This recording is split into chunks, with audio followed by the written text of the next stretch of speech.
जनो गोकुळा वृंदावनात निधिवनामध्ये ही फुगडी होती। वा सुंदर।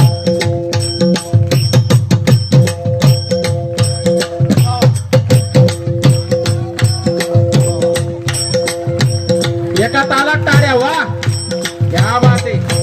आहा सुंदर।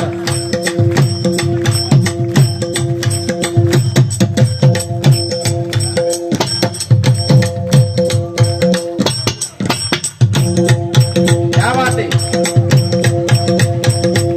राधा कृष्ण गोपाल कृष्ण, राधा कृष्ण गोपाल कृष्ण, राधा कृष्ण गोपाल कृष्ण, राधा कृष्ण गोपाल कृष्ण, राधा कृष्ण गोपाल कृष्ण, राधा कृष्ण गोपाल कृष्ण, राधा कृष्ण गोपाल कृष्ण। वाह वाह वाह वाह, टाळ्या वाजवायच्या।